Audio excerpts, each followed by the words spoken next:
Liverpool have gone top of the league. There is something symbolic about getting your team to the top of the Premier League, and Liverpool are there. They have reached the summit. They will be over the moon, even if it is just a brief flirtation at the top. Even if it's just going to be for a few hours, they have gone level on points with Arsenal and Tottenham, and they will be elated. That is a 12:30 game out of the way. That is a derby against Everton out of the way. And what a fixture this is.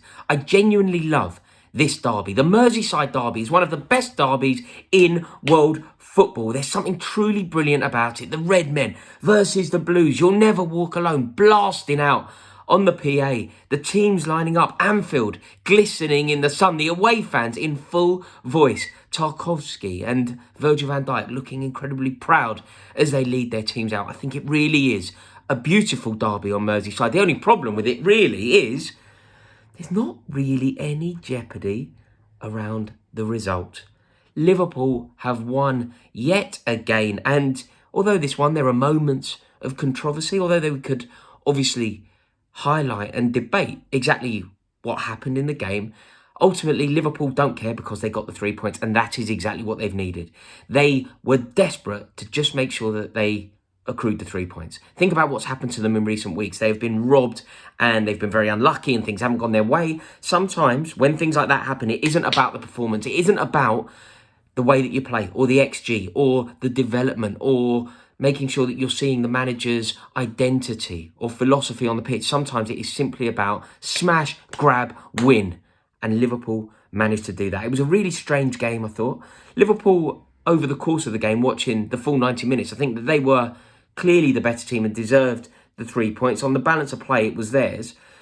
But it could have gone the other way. Weirdly, it could have gone the other way. I'm not suggesting for 1 second that Everton deserved more. Liverpool were definitely the dominant side. But considering how, if you look at the moments of controversy, Ashley Young was obviously deservedly sent off. The two bookings foolish. The second booking in particular, when you've been booked, we could have a debate about whether the first one was a booking. But having received the booking for the first one, it is idiotic from Young.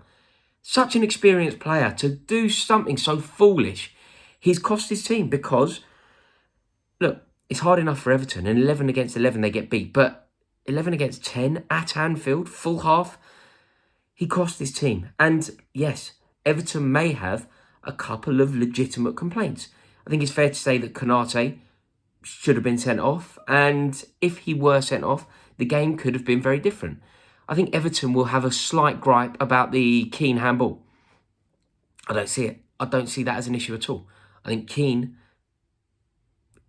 undoubtedly made a foolish decision in the box, and the correct decision was awarded. Awarding the penalty was the correct way to do it. So I think it's all very well to say, Sean Dyche will be fuming and Everton fans feel like they've been very unlucky and Everton fans will be having a pop at the referee or whatever. But ultimately, I think the better team won, and ultimately I think Everton should be fairly happy with the result. Not necessarily because they lost, obviously, but because they looked far more resilient than perhaps I've seen them look for ages. And I found it quite amusing actually. I heard the cop singing that Everton are going to be going down. And I don't think that's the case. Whether that's due to the brilliance of Sean Dyche or the skill set within this Everton team is up for debate.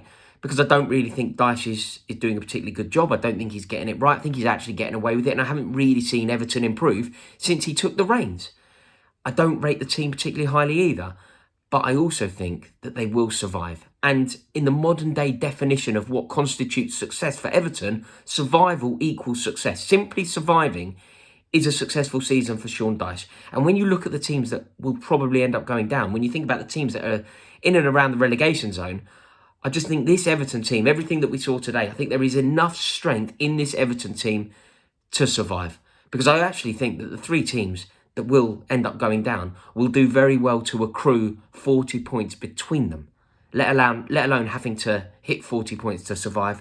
I think Everton defended with 10 men in an excellent fashion. They were resilient. They were playing for the badge on their chest. They were up for it. They were keen. And I think they have a gem at the back in that Branthwaite. I think he's a really good player. They, however, need to improve the trajectory of the club desperately because Anthony Gordon was a player that clearly had a lot of potential and clearly is going to win a lot of silverware in his career. I think he will feature for England at the Euros in Germany and could be part of a team that lift European silverware for England in Berlin. I don't think that's a stretch. And he's no longer at Everton. Branthwaite, a very good player. And if he doesn't start to see an elevation in the team around him, he could potentially consider leaving as well. I also think Onana and Decore were very impressive in that midfield. And Dyche now has centre-forward options. I think there is enough to suggest that Everton will avoid relegation, which is about as kind as you can be to them today.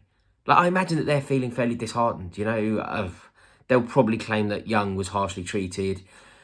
I don't necessarily agree with that. But ultimately, I think Everton can take a lot from the game. Not as much as Liverpool, however. As I said at the top of this video, it's symbolic to be top of the league. It really is huge to go top of the league in the manner that they have done. All things considered. Against Everton, 12:30 kickoff, off the back of an international break, considering the games that they've had recently in the Premier League. Huge. And now we just simply have to effectively dedicate this video. We saved the best to last. And what we're going to do now is talk about the sheer, utter, dazzling, brilliance, mercurial, you run out of superlatives for a player like Mohamed Salah. Do you know what? Before we talk about how good Salah is, I kind of think we should give Núñez a bit of credit. I think he did really well for that goal. Made the right decision. Carried the ball well. Weight of pass was brilliant. But Mohamed Salah, 2 goals. I think only now Steven Gerrard has scored more goals in the Merseyside derby than Mohamed Salah. He is truly exceptional. He is a Premier League great. He is actually, I would go so far now as to say that he is a Liverpool great. And when you think about the words that I'm saying there, think about the significance of what that means. To be a Liverpool great. I think if Liverpool fans were to do, in fact, you could let me know. If you're a Liverpool fan watching this video, do you agree with what I'm about to say here? Think about the glory of Liverpool over, late 70s, 80s. Brilliant teams throughout the Premier League era, really. Even though they didn't win it, they still have some fantastic players and some fantastic teams. I think if you were to do a Liverpool all-time 11, Mohamed Salah is in that team. That is how good he is. That is a significance that he carries for the badge on his chest. And that is what he means to the faithful at Anfield. I think he is a true Premier League great, undoubtedly a Hall of Famer.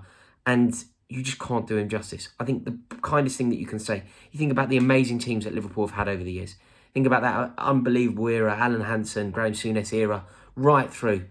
I now don't see a world where, whether it's Kenny Dalglish, whether it's Kevin Keegan, whether it's Peter Beardsley, Ian Rice, Robbie Fowler, Luis Suarez, Fernando Torres, I don't really care who you put with him, but Mohamed Salah is in that team. Do you agree? Thank you so much for watching this video. I really hope you've enjoyed it. If you have, please give it a like. Please click subscribe. I'll be covering the Chelsea game tonight on the club, so make sure that you tune in over there. See you in a bit.